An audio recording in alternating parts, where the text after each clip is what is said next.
dengan NIM B111230184. Video pembelajaran kali ini dibuat untuk memenuhi tugas UTS mata kuliah perilaku keorganisasian. Baik, yang pertama adalah pengelolaan organisasi.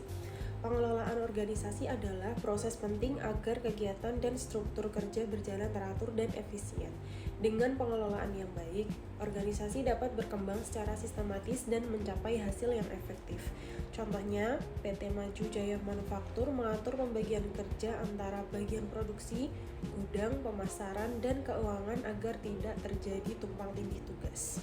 Kemudian, prinsip atau unsur pengelolaan. Yang pertama ada planning, yaitu menentukan rencana dan tujuan organisasi. Kedua, organizing atau menyusun struktur dan pembagian tugas.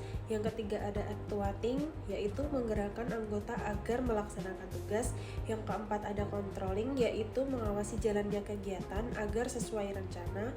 Kemudian yang kelima ada evaluating atau menilai hasil untuk perbaikan ke depan. Kemudian ada pengembangan organisasi. Pengembangan organisasi adalah usaha terencana untuk meningkatkan efektivitas dan kemampuan organisasi dalam menghadapi perubahan, mempererat kerjasama, serta menyelesaikan masalah secara lebih baik. Contohnya, PT Maju Jaya Manufaktur mengadakan pelatihan penggunaan mesin otomatis agar produktivitas meningkat dan kesalahan manusia berkurang. Selanjutnya, kegunaan pengembangan organisasi. Pengembangan organisasi membantu meningkatkan efisiensi atau hasil maksimal dengan sumber minimal, efektivitas atau pencapaian tujuan, serta menjaga kesehatan hubungan antar individu dalam organisasi agar tetap dinamis dan adaptif. Tujuan pengembangan organisasi. Menurut para ahli, tujuannya meliputi 1. Meningkatkan kinerja dan efisiensi kerja, 2. Menguatkan budaya serta kepemimpinan organisasi, 3. Membantu organisasi beradaptasi terhadap perubahan. Terdapat faktor penyebab perkembangan organisasi. Yang pertama ada faktor eksternal, yaitu perubahan lingkungan luar seperti ekonomi, sosial, teknologi, dan pelanggan menuntut organisasi untuk beradaptasi. Yang kedua, faktor internal, yaitu datang dari dalam organisasi sendiri seperti perubahan strategi, teknologi, atau sikap karyawan yang mendorong pembaruan kebijakan. Contoh penerapan pada faktor eksternal. Sebuah perusahaan manufaktur otomotif dihadapkan pada perubahan tren global menuju kendaraan ramah lingkungan seperti mobil listrik dan hybrid. Konsumen modern kini lebih sadar akan isu lingkungan dan menginginkan produk yang hemat energi serta mengurangi emisi karbon. Selain itu, pemerintah juga mulai menetapkan regulasi baru terkait pembatasan emisi kendaraan konvensional. Menghadapi perubahan tersebut, perusahaan tidak bisa hanya mengandalkan produk lama. Mereka harus beradaptasi dengan mengembangkan inovasi baru, misalnya dengan membentuk divisi riset dan pengembangan atau R&D yang fokus pada teknologi baterai dan motor listrik. Perusahaan juga melakukan kerjasama dengan pemasok komponen baru dan melakukan pelatihan ulang bagi para teknisi agar memahami teknologi terbaru.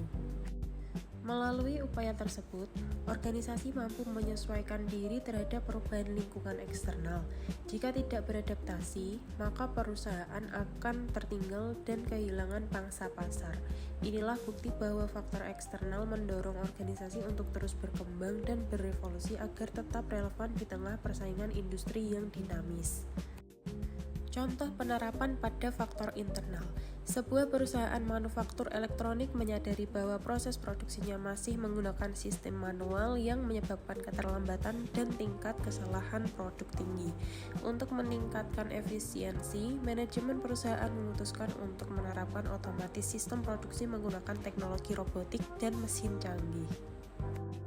Dengan demikian, perubahan dari dalam seperti peningkatan kompetensi sumber daya manusia, penggunaan teknologi modern, dan pembaruan strategi operasional menjadi pendorong utama perkembangan organisasi.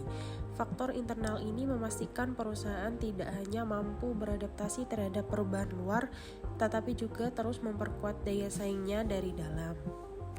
Terakhir adalah kesimpulan. Pengelolaan dan pengembangan organisasi berperan penting untuk mencapai efektivitas dan efisiensi kerja.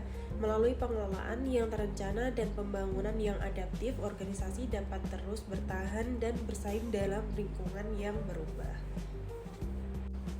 Demikian video pembelajaran yang dapat saya sampaikan. Kurang lebihnya saya mohon maaf yang sebesar-besarnya. Terima kasih. Wassalamualaikum warahmatullahi wabarakatuh.